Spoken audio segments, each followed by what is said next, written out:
tardes, ¿cómo les va? Estás escuchando El Ojo de Diotima, una mirada puesta en los matices de la literatura porque amamos el debate y el gris. Hoy tenemos un invitado nuevo en el piso, nos acompaña el escritor Federico Vilar, autor de Ediciones Diotima y además un experto lector que va a ser la columna de libros en el día de hoy. El Chino en la parte técnica, Ediciones Diotima y Federico Vilar en la producción y quien les habla, Graciela Escarlato, en la conducción general. Hola, ¿cómo estás, Fede? Bien, bien. ¿Preparado para la prueba de fuego? Es una novedad la radio, pero ahí vamos. Ahí vamos, va todo bien. ¿Está Tomás Chino en la línea?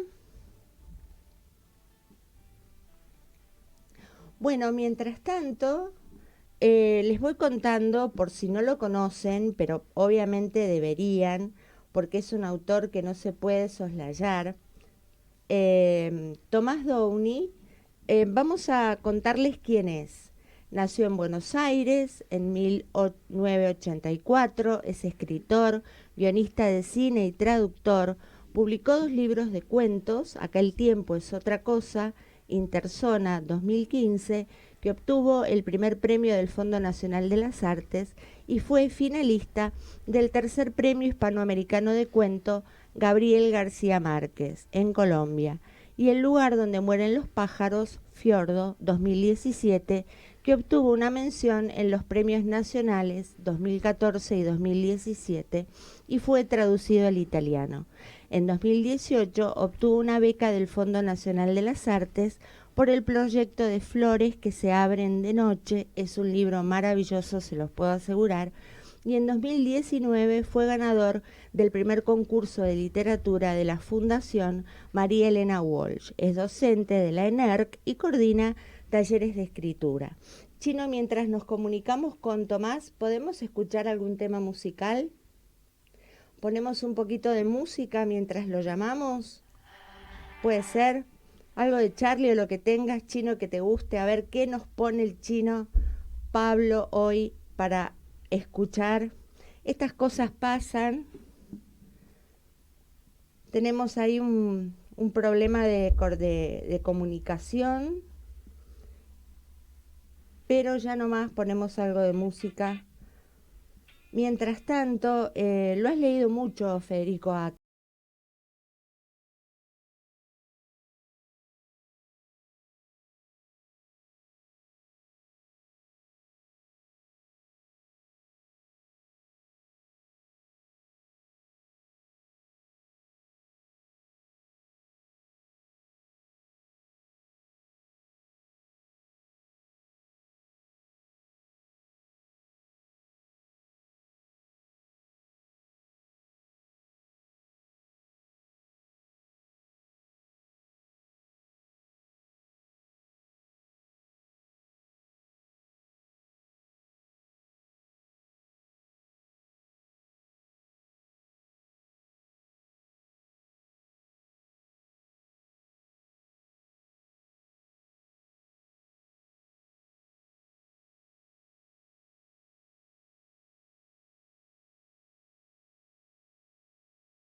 Estamos súper orgullosos y contentos, Tomás, de que nos acompañes. Estoy acá con Fede Vilar, muy contentos de estar en el programa con vos. ¿Cómo estás?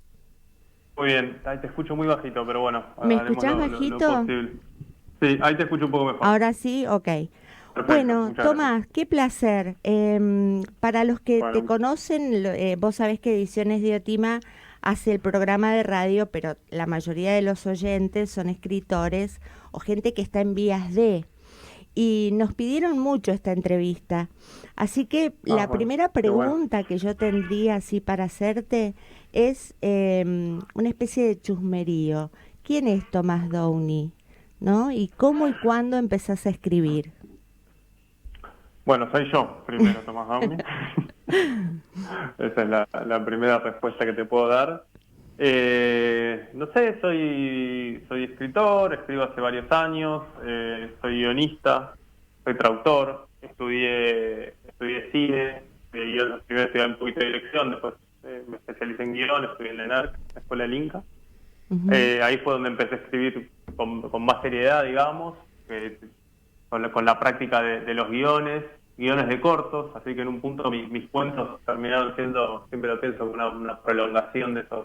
¿Ese periodo es contemporáneo a tu primer libro?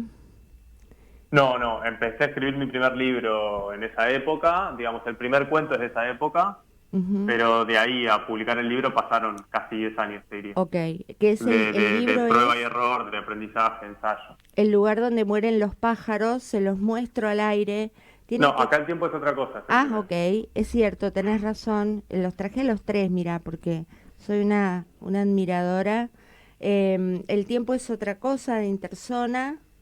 Sí. Acá está. Y después salió el lugar donde mueren los pájaros.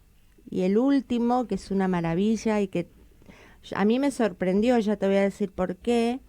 Flores que se abren de noche. Es un hermoso libro. O sea que bueno, digamos que tu inquietud por la literatura aparece o se abre a partir del cine. No, bueno, yo ya leía mucho, mi inquietud por escribir quizás.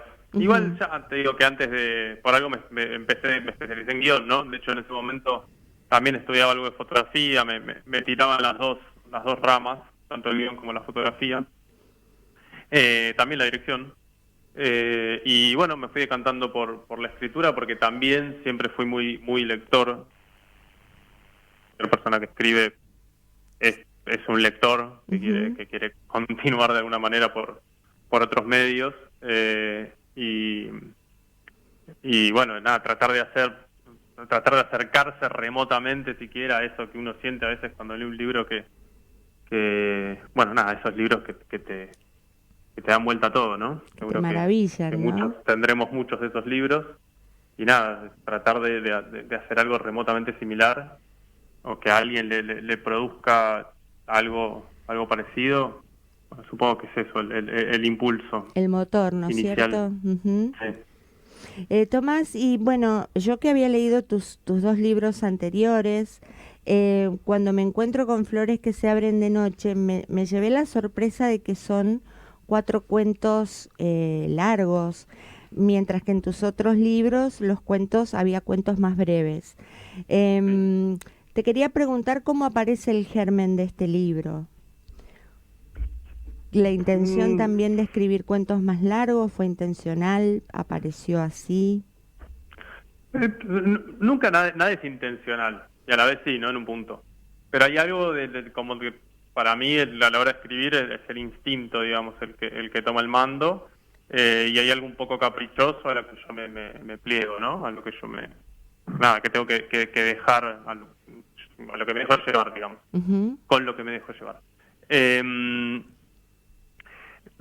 Por un lado soy lector de cuentos largos, leo mucha literatura norteamericana, por ejemplo, que suele, también hay de todo, ¿no? ¿Qué autores, seré curiosa? ¿Cómo? ¿Qué autores?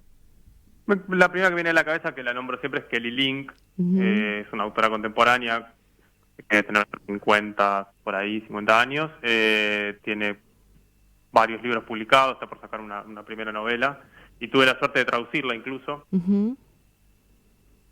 Era de una editorial Evaristo que tradujera su primer libro el año pasado, así que pude meterme así de cabeza en su obra, pero digo, siempre me gustó mucho, y es un formato que ya maneja el cuento largo. Hay un montón de otros autores Ahora de repente siempre que tengo que responder esas preguntas se me pone la mente en blanco, no se me ocurre ningún otro. Te cuento, Pero Tomás, bueno, que no es, en el sí, estudio está Federico Vilar y acá me está haciendo señas como que te quiere hacer una pregunta. No, sí. sí, cómo no. Magia para principiantes es traducción tuya. No, yo traduje Stranger Things Happen, que le pusimos, Sí. pasan cosas más extrañas. Pasan cosas más extrañas. Buenísimo. No, Sí, que es el genial. primer libro. Stranger Things Happen es el que Magia para principiantes es el segundo libro de ellos. Se lo había traducido antes ya la editorial. No, sí es una genialidad y me parece que va muy de la mano de esas cosas extrañas que solés hacer vos, esos mundos totalmente atípicos y por un lado también tan personalizados. Me parece una genialidad. Estoy de acuerdo con vos, con Kelly Link. También la pondría número 1 en mi ranking. Hay que ir anotando, le decimos a los Sí, a mí me oyentes. encanta porque lo que tiene, lo que siempre destaco en ella es la imaginación y la libertad, por poner una palabra, un adjetivo. Bueno, no es un adjetivo, una libertad, pero lo estamos usando. Tiene un vuelo que es realmente increíble. Cualquiera que haya leído un par de sus cuentos va a entender a qué me refiero, y un sentido del humor también como muy fino. Sí, y yo creo que a mí me encanta. que no solo un par, creo que leyendo uno basta. A mí me pasó de leer el Ortlac y fue solamente ese como para hacer un detonante. Y Tomás, bueno, ¿y cómo fue el germen de Flores que se abren de noche? ¿Aparece ese primer cuento? ¿Decidís que vas a escribir cuentos más extensos? No sé si me estás escuchando. Parece que se cortó. Se nos cortó la comunicación con Tomás. ¿Está en el video, corazón chino? No está en video, ok. Bueno, vamos a esperar que se vuelva a establecer la comunicación con Tomás. Mientras tanto, obviamente, para escribir con el nivel con el que escribe Tomás, hay que ser un enorme lector, ¿no? No se puede llegar a ese nivel sin tener una biblioteca atrás muy exquisita.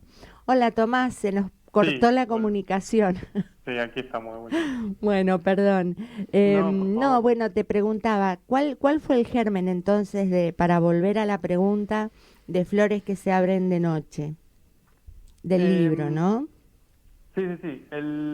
Mira, siempre que me doy cuenta de esto, cuando estoy cerrando un libro, es un periodo de bastante activo de mi escritura en general. Me pongo a trabajar muchas veces en el libro, ¿no? Tratando de por ahí de escribir algún cuento más, de sumar o ver si surge algo. Y me termina pasando muchas veces que me doy cuenta de que no estoy trabajando en ese libro, sino en el próximo. Entonces, cuando estaba cerrando El lugar donde mueren los pájaros, empecé a escribir Hombrecito. Y ya por extensión me di cuenta que no era para ese libro. Ajá. Se empezó a extender, o sea, que es el armó último cuento del mundo libro, más grande, ¿no? digamos.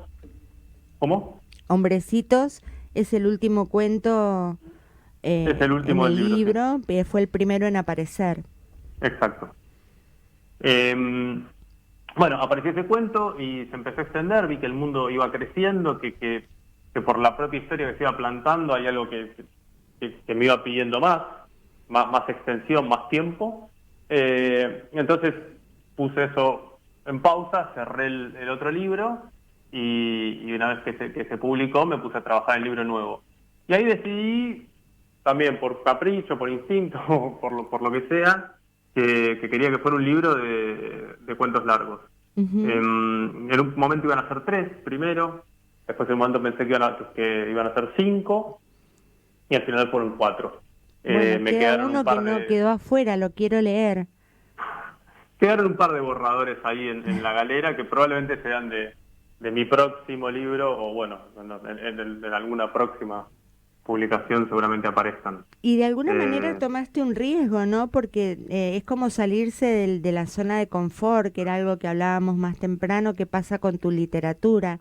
Como uno siente que vas como rompiendo fronteras o bordes y siempre vas un poquito más allá, ¿no? Bueno, exacto. Cuando me di cuenta que por ahí me sentía cómodo con ese cuento de 5, 10, 15 páginas, que salía, digamos, que como que la estructura se armaba sola, que a veces, no digo que no fuera un desafío, ni que me salían tan fácilmente, pero digo, había algo que se iba como automatizando, quizás sea la palabra. Dije, bueno, vamos a hacer algo distinto, vamos a probar. Y bueno, salió por esto, por la extensión, por... También tiene como una unidad temática más fuerte el libro, que quizás no está en mis otros libros. Esto es porque los otros libros fueron quizás más, bueno, escribir cuentos y juntar el material que tenía y armar un libro con eso. Y acá fue más escribir el libro ya partiendo, digamos, tomando como modelo Hombrecito, que fue el primer cuento que salió, escribir un libro que fueran primero 3, 4, 5 cuentos en ese código, digamos. Con eso, siempre juego con elementos de género, terror, ciencia ficción. Acá se fueron un poquito más para la ciencia ficción, si se quiere. Pero siempre son excusas esos elementos de género para trabajar, digamos, lo raro, ¿no? Lo extraño, bueno, la lógica del fantástico, digamos, y de lo siniestro, ¿no? Lo cotidiano de repente interrumpido por un elemento extraño. Eso es genial porque sos muy hábil en instalarnos en la comodidad de lo cotidiano hasta que empieza a enrarecerse el ambiente y ya no podemos salir de ahí, no se puede dejar el cuento y bueno, y empieza a avanzar en ese clima opresivo de lo extraordinario, ¿no? Sí, sí, Son es muy la idea, plantar primero un mundo reconocible y después introducir un elemento que lo ponga patas para arriba, si se quiere, o que introduzca algún tipo de variable y ver un poco cómo se readapta el mundo a eso, cómo se readaptan los personajes, qué pasa. Y además siempre hay historias como cotidianas y que tienen mucho que ver con la familia, con las parejas, con las relaciones con los vínculos interpersonales, que además de sus problemas internos, se ven afectados por este frente externo, estas rarezas que aparecen, y los personajes tienen que ver cómo salen de estos atolladeros. Bueno, no, en realidad es una maravilla leerte, sobre todo porque a mi juicio son sumamente visuales y con eso tiene que ver la segunda pregunta que te quería hacer y es en tu mirada de escritor, ¿cómo influye el montaje, la mirada del que escribe guiones, del que ha estudiado cine? En la elección de los detalles o dónde el escritor pone la cámara para mostrar en la literatura lo que quiere ese mundo que está desplegando. Y bueno, supongo que aprendí a pensar así, ¿no? En imágenes. Y me gusta la palabra que usás, cámara, porque siempre hablo del narrador como si fuera una cámara, incluso cuando doy talleres, o cuando doy una clase, o cuando hago clínicas, pensarlo así, ¿no? Bueno, ¿dónde se posa la mirada? Y la diferencia entre la literatura y el guión es que en la literatura el guión después se traduce a imagen efectivamente, y en la literatura uno tiene que ser hábil para, de alguna manera, darle instrucciones al lector para que el lector reproduzca en su cabeza la película que queremos que vea. Entonces, nada, eso se trata como no de pintar la imagen, sino de buscar la manera de que el lector pueda reproducir esa imagen. Que la experimente incluso, ¿no? Porque es lo que pasa leyéndote. Las emociones se traspasan la letra impresa y uno las experimenta. Bueno, justamente yo creo que si uno se ubica, digamos, casi dentro de la escena como espectador, es más fuerte lo que pasa y te impacta de una manera más cercana y además me parece que influye mucho que este modo de narrar, o al menos creo que sucede esto, hace que los lectores trabajen conmigo, digamos, o trabajen con el texto. Están constantemente tratando, o sea, intentando, o consciente o inconscientemente, reproducir estas imágenes, ver esto, y eso hace que la experiencia de lectura sea mucho más activa. También, por otro lado, yo creo que mostrando y no diciendo, uno tiene que extraer el sentido, que además es una manera, me parece, también más honesta, porque el sentido que uno extrae siempre va a ser, por un lado, más personal, porque va a tener que ver con cada lector, digamos, no está ya prefijado de una manera como unívoca en el texto, y por el otro lado, ¿cómo se llama? Perdón, por un lado es personal, porque cada lector pone su parte, y por el otro lado no sé qué iba a decir, me fui por las ramas y me olvidé. No, bueno, pero estabas hablando de la Perdón. honestidad, ¿no? Que es cierto, es mucho más auténtico que sea el lector el que deduzca de lo que el narrador está proponiendo, una escena, una imagen, y no se la da masticada, pensada al Exactamente, lector, por eso ¿no? uno tiene, sí, esto que decía, uno ve y tiene que tratar de entender. Es como en cine, ¿no? En un punto, a veces el cine tiene herramientas extra, como, bueno, por ejemplo, la música, pero uno ve una cara y no es que te dicen, bueno, esta persona está triste, uno tiene que entender qué le pasa. Y a esto iba, justamente, al ser también más personal, hace que el sentido sea, esta era la segunda parte que me olvidaba, hace que el sentido sea como más específico y más ambiguo también en un punto, porque... Más rico. Claro, porque tristeza es una palabra, ¿no? Pero después el sentimiento es muchísimo más inasible, muchísimo más amorfo que eso. La palabra no logra fijarlo, tristeza o lo que sea, ¿no? Entonces me parece que sin nombrar el sentimiento, tratando de mostrarlo, tratando de reproducirlo, hace que el lector, cada lector lo tome como de una manera mucho más cercana, mucho más personal, que le impacta mucho más directamente, me parece.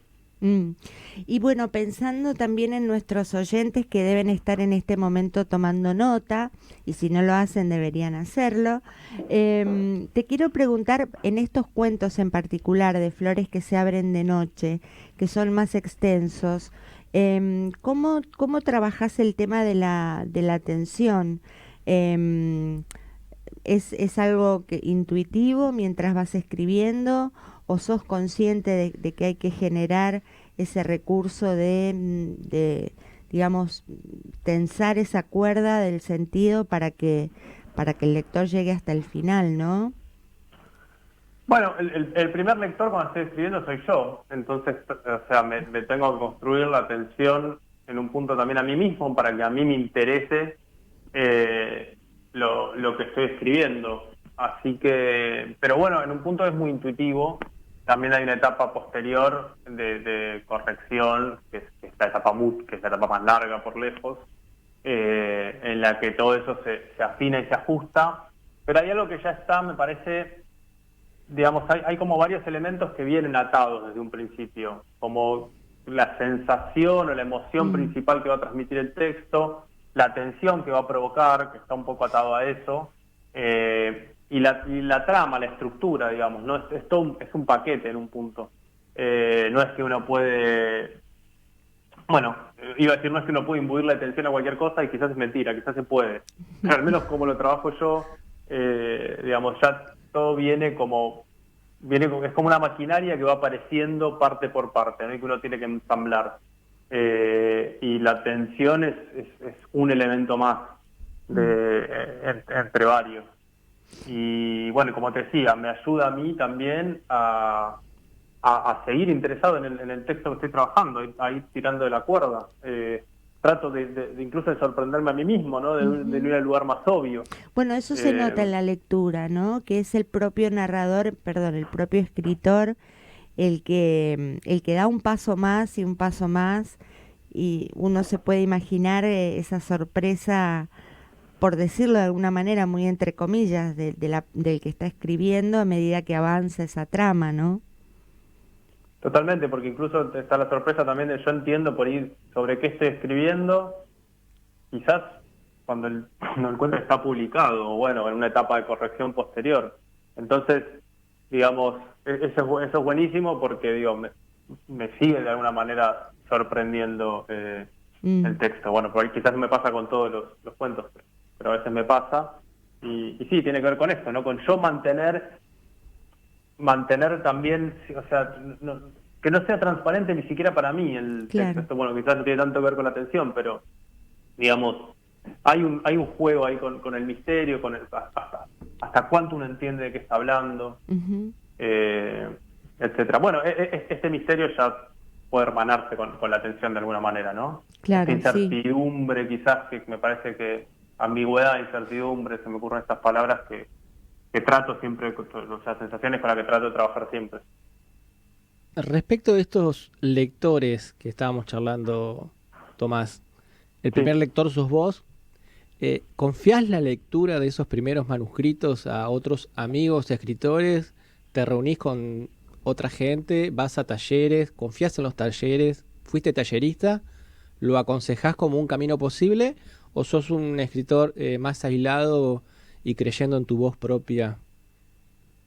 No, yo creo que es muy importante la lectura de terceros. He hecho talleres, he dado talleres, y me parece que hay un momento en el que uno como lector, esa mirada un poco se agota. Además de ser una mirada hipercrítica, al menos en mi caso, creo que es algo que le pasa a muchos que escriben, es una mirada que va perdiendo perspectiva, porque vos imaginate que un cuento, cualquiera de mis cuentos, quizás un lector lo lee y sabe que buen cuento, lo leyó 1 o 2 veces. Yo lo leí 50 veces ese cuento. Entonces le veo un montón de problemas que los demás no le ven. Pero bueno, un lector no va a leer el cuento 50 veces. Entonces uno tiene que de alguna manera tratar de entender o de reproducir la experiencia de lectura en un tercero. Y bueno, para eso sí, los talleres son buenísimos, me parece, porque uno termina de entender qué le pasa a un otro con ese texto ahí, con la lectura de los demás. Y también los colegas. Tengo varios colegas con los que nos leemos los manuscritos, los inéditos, para, bueno, eso. Lo que hago, o al menos lo que trato de hacer siempre yo cuando leo el manuscrito de un colega o de un alumno, es transmitir mi experiencia de lectura, decir, bueno, acá me pasó esto, acá me pasó aquello, acá me trabé, esto fluye, esto no, llegué al final y me dejó esta sensación, me perdí, etcétera, ¿no? Y eso es lo que uno le puede ofrecer a un colega y lo que va a recibir también en estas instancias, ¿no? Como una mirada que te aporte perspectiva. Después también hay estrategias para uno tener perspectiva sobre el propio texto. Por ejemplo, en determinada instancia de un cuento de un texto cualquiera, me lo imprimo y me voy a leer un café, por ejemplo, porque si estoy en la computadora es imposible leer para mí sin estar corrigiendo. Entonces, al imprimirlo, tener esa distancia, es como, bueno, uno lo lee con otros ojos de alguna manera. Pero básicamente eso, las lecturas de otros son perspectiva, y yo creo que, seguramente hay autores que no la necesitan, pero yo, en mi caso, mejoran siempre un montón. Sí, la perspectiva del otro, ¿no? Y ya que hablaste de talleres, Tomás, vos das talleres de escritura creativa y como me van a preguntar los oyentes cómo te pueden contactar y demás, ¿querés dar algunas señas para que te puedan consultar acerca del taller y demás? Mira, en este momento no tengo grupo de taller, sí hago clínicas y bueno, pero de todas formas siempre armo cada tanto algún grupo, quizás por periodos cortos, así que va surgiendo. Sí, me pueden escribir, mi mail es mi nombre y mi apellido, tomasdowling@gmail.com. Excelente. Así que si a alguien le interesa, yo no estoy dando taller ahora, pero los agendo y cuando arme algo aviso. Bueno, ¿y qué estás escribiendo ahora, Tomás? Ahora estoy corrigiendo una novela. Qué bueno, se viene la primera novela de Tomás. No, bueno, no sé. Primero la tengo que corregir y que quede bien y que a algún editor le interese publicarla. Así que falta. La pregunta que tenía en la guantera. ¿Se preveía ya el Downey novelista? Así que ya... Y bueno, en mi último libro también es ensayo de extender el relato. Creo que, sin para nada, sin desmerecer el cuento al lado de la novela, para nada. De hecho, me considero cuentista y con mucho orgullo de serlo, con mucha alegría. Pero, digamos, hay algo también de ir ganando confianza, ¿no? Básicamente, la estructura de una novela, pienso mucho en la estructura por mi formación de cine. Cuando uno estudia guión es como siempre se habla de estructura. Más que de creatividad, es estructura. la cuestión. Pero bueno, eso me ayudó porque me da un marco en el que yo después puedo volcar delirios, bueno, como los que han leído. A lo que iba, la estructura de la novela es básicamente una estructura más grande que la de un cuento. Entonces, bueno, requiere, por un lado, más tiempo, por otro lado, más agarre, más paciencia. Digamos, esta novela escribí la primera versión, o sea, el primer borrador lo escribí hace más de 2 años, y bueno, y le voy dejando periodos de reposo, releo, corrijo, la han leído ya algunos colegas, releo, corrijo, así. Y nada, es un periodo mucho más largo. Y hay algo que esto lo aprendí con el tiempo, ¿no? Que para mí el único texto que se pierde son los que uno abandona. Ujú. Hay excepciones a esta regla, por supuesto. A veces uno escribe algo que no funciona y está bien descartarlo, porque después seguramente queden residuos de eso que después uno retoma, recicla en otros textos. Pero digo, siempre, todo lo que escriben conocen el proceso creativo. Hay un momento de enamoramiento inicial, después hay un momento de odio con ese material, digamos, se da vuelta completamente la cuestión. Hay como muchas idas y vueltas, y digamos, pasamos de la confianza a la desconfianza, y bueno, la cuestión es siempre mantenerse ahí, ¿no? Y continuar, y tratar de avanzar, de no creérsela cuando uno cree que lo que está escribiendo es una obra maestra, y de no mandarle archivo a la papelera de reciclaje esos días en los que la cosa no fluye. Un equilibrio en Entonces, el por ego, eso digo que ¿no? la Como si novela fuera fácil, ¿no? ¿Cómo? Un equilibrio en el ego, ¿no? Lo suficiente para valorar lo que uno hace, pero también para tirarlo si hay que hacerlo. Exacto. Sí, yo iba a Tomás. preguntarle justamente lo contrario. Si alguna vez se enamoró perdidamente de algún cuento y que haya dicho, este es el mío. Yo particularmente tengo uno de él. Pero digo, ¿te pasa a vos, Tomás, o preferís soltarlos a todos por igual? No, bueno, tengo cuentos que hay un montón de sentimientos ahí en el medio, porque tengo cuentos a los que quiero más por el simple motivo de que me costaron menos trabajo. Y hay cuentos a los que le tengo más bronca porque me rompieron la cabeza y me hicieron trabajar muchísimo. Bronca, entre comillas, obviamente. Claro. Pero, a ver, por un lado, ninguno de como te decía, no soy fan de ninguno de mis cuentos por el hecho de que los leí 1.000.000 de veces, y aparte, por otro lado, una vez que los publiqué, no los leo nunca más, No no los los vuelvo a volvés a mirar, frecuentar. ya está. Eso ya está, ya no es mío, digamos, ya está ahí circulando. De hecho, cuando publiqué mi primer libro, salió una revisión al tiempo y corregí un montón, bueno, no un montón, pero digo, como detalles varios. De hecho, tengo la primera edición de mi primer libro toda marcada con lápiz. Y después me di cuenta, después de hacer eso me di cuenta, no, eso no lo voy a hacer nunca más, algo que ya está publicado. Porque aparte era absurdo, eran cambios como muy pequeños, quizás 10, 20 cambios por página, pero pavadas. Ujú. Entonces dije, no, una vez que algo está publicado, Es ¿para del qué? Ya mundo, está. es claro, es... Pero bueno, no te respondí la pregunta. Si tengo algún cuento que quiera más que otros, Trampolín, por ejemplo, me gusta, es el último cuento de mi primer libro, porque es uno de los cuentos que me salió, que más fácil salió, casi de una, y porque no sé si es el mejor para nada, pero no, hay algo ahí en ese cuento, hay algo de ese universo que creo que funciona y que le tengo cariño. Completamente caprichoso también, no sé si lo puedo argumentar. Tomás, bueno, nos van a quedar un montón de preguntas en el tintero, así que te comprometo para que vengas otro día a charlar y podamos seguir conversando sobre tu hermosa literatura. ¿Cómo no? Me encantaría. La próxima la hacemos presencial, así no tenemos Y un adelanto de la y novela. la podemos hablar Y más un fluido. adelanto de la novela, sí, Sí. señor. ¿Que te dé un adelanto de la novela? Claro, aunque sea un parrafito para ver. No, No. ni loco. No, mira lo que me están pidiendo. Para charlar, para analizar, para ver si el mundo de Downey sigue trasladándose a cosas cada vez más grandes. No, mira, te puedo contar nada más que la historia de un soldado en una guerra civil. Más que eso no Wow. quiero decir. Bien, los hombres van a la guerra.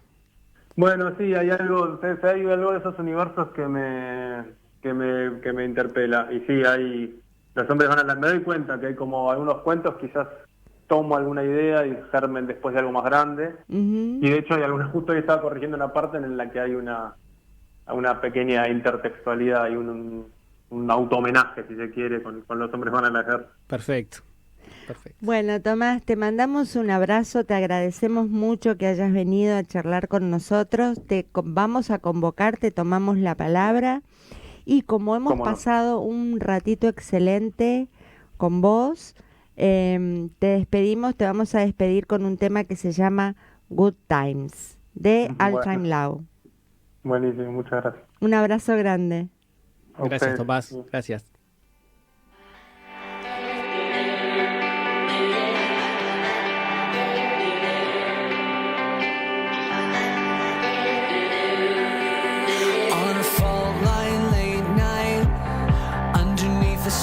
We came alive and singing to the sky just felt right. I won't forget the good times while the punks started picking fights with the skater kids under city lights. Remember how we laughed till we cried. I won't forget the good times. I never wanna leave this sunset town, but one day the time may come and I'll take you at your word and carry on. I'll hate the goodbye, but I won't forget the good times. I won't forget the good times.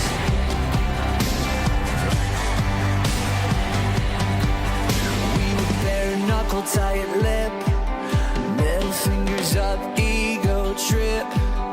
Devil may care, but we didn't mind. I won't forget the good times. We're the boys in black smoking cigarettes, chasing girls who didn't know love yet. As the bonfire moon came down, I won't forget the good times. I never wanna leave this sunset town, but one day the time may come and I'll take you at your word and carry on. I'll hate the goodbye, but I won't forget the good times.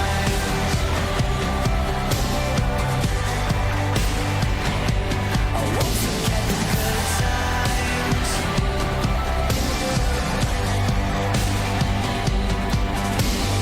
Good times.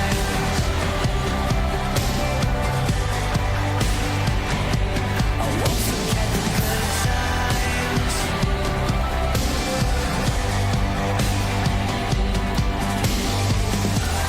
When we laughed, when we cried, those were the days.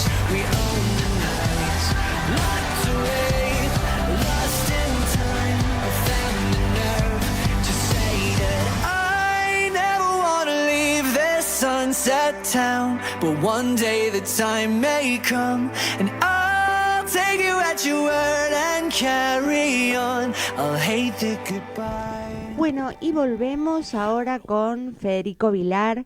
Federico, ¿de qué libros nos vas a charlar hoy?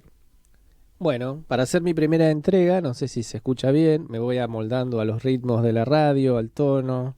Muy bien lo suyo con Downey, ¿eh? Tampoco quiero ser el tipo que está a los gritos en la radio. Se escucha bien. Traje, en primer lugar, no sé a qué cámara mostraba, pero supongo que ahí, a una colega de la casa, que es Vanessa Gómez, que publicó un libro de cuentos, se llama Lo que esperan, novedad absoluta de Diotima, que me pareció ya de entrada muy interpelador el título. Me pregunté incluso qué es esperar. Lo tuve que buscar en el diccionario de la RAE porque me parecía muy buena la idea de los que esperan. Y me preguntaba igual que Mariano Quiroz, ¿qué esperan los que esperan? Me encontré, con mucha suerte, con un libro que fluye muchísimo, que tiene unas formas muy dinámicas. Es un libro muy llevadero, de cuentos muy cortos, No leí bien el índice, pero ya te digo, son algo así como 17 cuentos, pero van todos muy, muy rápidos. Es un libro para leerte un fin de semana agradable. Yo seleccioné solamente algunos porque me parecieron que la temática o el hilo conductor del libro puede entreverse de un cuento a otro. Yo comentaba con otras personas por ahí que si uno tuviera que decir que este libro, perdón, es extraño, sí es extraño. Si uno tiene que decir que este libro es fantástico, es fantástico. Si tiene que decir que es un cuento de horror, es un libro de horror, sí lo es. Tiene muchas variables. Yo lo podría calificar de temática del cuento raro. Pasa lo mismo con Downey, que recién terminamos la entrevista y me quedé con esa idea. Crean un mundo donde de repente ocurre algo que ya no puede explicarse por las reglas de ese mundo. Y ahí está la ruptura. Me parece que eso Vanessa Gómez lo trabaja muy bien. Son cuentos que te dejan pensando mucho. Tiene varios finales abiertos que le sientan muy bien a los textos, porque el final abierto es el que termina interpelando al lector y es más o menos como que si te quedara el mundo abierto para vos. Yo no digo que le pongas el final, porque es difícil ponérselo, pero al no estar en el mismo texto, es algo que sin duda es un deber para la casa y te queda pensando, te va a quedar dando vueltas un rato la idea. Tomo un cuento buenísimo que se llama Salvajes, donde flota la idea de una violencia de género. Hay una familia que se... No quiero spoilear los cuentos. No spoileemos, pero hay hay una familia que está en plena disolución. Han vuelto a su hogar después de haber tenido muchísimos problemas familiares. Y la protagonista de este cuento está preocupada por su gata, que en un momento regresa. También ha sido madre. Y los hijos de esa gata son un poco como el espejo de ellos ahí en esa casa nueva, donde ha logrado llegar quién sabe cómo, porque la chica se mudó a otra casa, y la gata llega a esa casa nueva, y llega con sus gatitos. Y los gatitos son verdaderos salvajes, así que hay que tomar una decisión donde también sobrevuela la violencia. Podría decir que si este cuento es violento, sí es violento, pero no es solamente eso, es también extraño. Es también una especie de cuento de horror. Uno sabe que va a pasar algo, pero no sabe qué es. Ahí está la gracia de la espera. Después tomé otro. El lector también espera, entonces, sin duda, en estos sí, cuentos, sin en duda. los finales abiertos, ¿no? A que se prolongue ese mundo. Me pasó con Fuera del Agua, que se acerca muchísimo más al extrañamiento. Esas situaciones cotidianas donde algo pasa, pero uno no tiene razón o no entiende muy bien qué es lo que está pasando, y la duda subyace hasta el final, y el final tampoco te lo aclara. Esas cosas me parecen geniales, porque es una forma de trabajar el cuento sin darle muchos indicios al lector y que el lector trabaje por sí mismo. Claro. Y cuando el lector piensa que ya ha logrado poner la carnada, no, la verdad te das cuenta que en el anzuelo no tenés nada. Y hago esta paráfrasis porque tiene que ver con unos chicos que van a pescar y nada, tienen los peces fuera del agua y te queda flotando esa idea de cómo seríamos nosotros fuera del agua. A veces me pregunto quiénes somos nosotros, incluso quiénes somos nosotros los lectores fuera del agua. Y buenísimas las reseñas que trajiste del libro de Vanessa. No sé si te queda algún cuento más para comentar, pero si no también podemos hablar. Tenía uno chiquito más para comentar, Sí, pero no sé dale, cuánto dale, tiempo dale. disponemos. Tenemos 2 minutitos. Hay uno que me pareció fabuloso también, que se llama La Estatua. Algo que iba a decir al comienzo y no lo dije. Hablamos del índice. Yo le recomiendo a los lectores que no lo tomen en cuenta, que sigan su instinto y que elijan los cuentos al azar. Es un cuento, es un libro de cuentos que se deja llevar por el azar. El primero que yo leí fue Estatua y me pareció buenísimo. Es un libro que me parece la invitación a la lectura, donde pasan cosas muy raras. Estamos hablando de chicas de colegio secundario, donde ocurren cosas muy extrañas, como una compañerita que se roba a la Virgen, le quedan los ojos en blanco, se va a un baldío con la Virgen. No hay una explicación de por qué lo hace, pero de repente la Virgen vuelve a estar de nuevo en la capilla del colegio y nos quedamos pensando qué es lo que pasa ahí. Ese me parece que es el libro para entrar, es el cuento para entrar al libro de Vanessa Gómez de la forma, no sé, de la forma más extraña que le corresponde a un libro extraño. Muy bien, buenísima la aproximación al libro. Y teníamos un tema musical, pero como estamos un poquito recortados de tiempo, ¿qué te parece, Fede, si charlamos de Bioy? Porque Sí, hoy viene un clásico. sí, me viene con un clásico bajo del brazo. Tan clásico que me traje la edición de los coleccionables de La Nación de aquellos tempranos años 2000. Claro que sí. Sí. Bueno, yo tenía la de los 80, perdone, pero bueno, yo Sí. nací antes que usted. Ahora hay una muy buena edición de MC con un prólogo de Claudia Piñeiro, que se los recomiendo totalmente. Y está aquella primera edición de 1973, que fue la primera edición de Bioy. Yo siempre me quedé con algo de este libro, que es el prólogo. Dice Bioy: alguna vez dije que si los libros fueran casas, me gustaría irme a vivir a dormir al sol. Esa idea me pareció fantástica. Es uno de los libros más completos de Bioy. Lo tomé como recomendación porque si vas a una librería probablemente te encaje en La Invención de Morel, que tiene sus méritos propios y no se lo vamos a discutir. El Sueño de los Héroes, El Claro, Diario de la Guerra del título- Cerdo. Pero me parece que este es un imperdible de Bioy que a veces la gente suele soslayar, y es momento de volver a ese Bioy primigenio, extraño, que juega con la extrañeza, pero también con la sutileza. Volvemos a lo mismo que decíamos recién. Construye un mundo para Con que ocurran reglas. cosas que no se pueden explicar por las reglas de ese mundo. Ujú. Esa es probablemente la genialidad que tiene Bioy.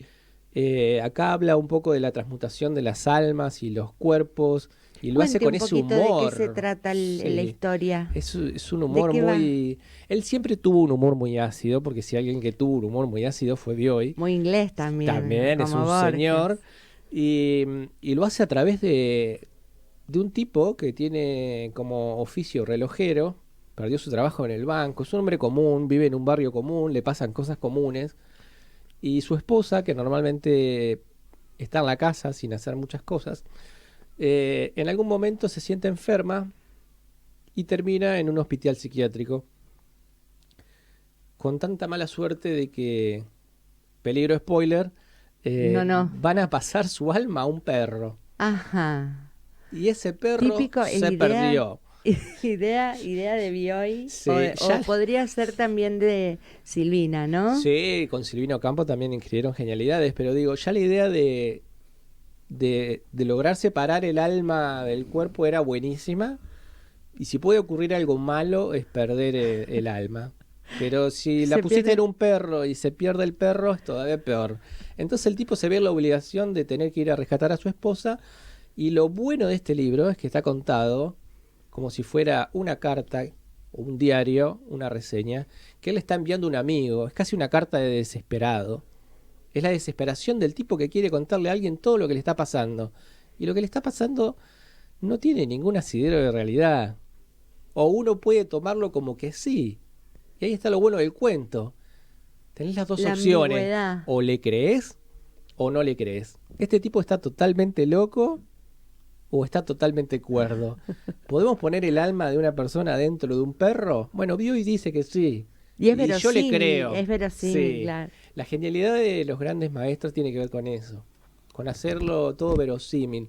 Y creo que ponerlo en primera persona, tratando de contarle a un tipo que ni siquiera es su amigo, pero él tiene la necesidad de contarlo, te pone a vos en esa situación de decir, yo le creo. Yo le creo. Mirá Claro, lo que le pasó. Por la respiración y el tono también de la escritura, ¿no? Esa Sí. desesperación Sí. es palpable. De todas formas no lo spoileé como debería haberlo spoileado porque al final a él mismo... No lo spoileé, no, Sí. no, que lo lean. No, claro, Anoten. Di el título de nuevo. Dormir al sol. Adolfo Bioy Casares, Editorial MC. Muy bien, bueno, nos quedan 4 minutitos, 1 minutito para despedirnos. Muchas gracias, Federico. Bárbaro, No, por precioso favor. lo que trajiste para hoy. Y el tema musical tiene que ver con esta novela, ¿no es así? Me interesaba eso, sí, si lo podías ilustrar con Charlie, justo que sonó como cortina al comienzo, pero bueno. Lo es queremos como... mucho a Charlie Sí. acá en el programa. Llegamos con Charlie, nos vamos con Charlie. Nos vamos con Charlie hasta el martes que viene. Muchas gracias, Federico. Gracias, Chino. Un abrazo a todos. Gracias a ustedes.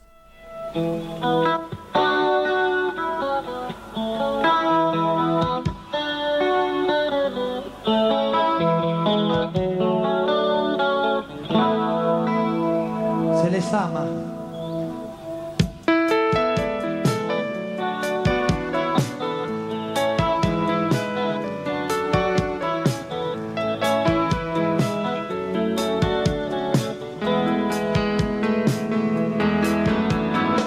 Yo no quiero volverme tan loco, yo no quiero vestirme de rojo, yo no quiero morir en el mundo.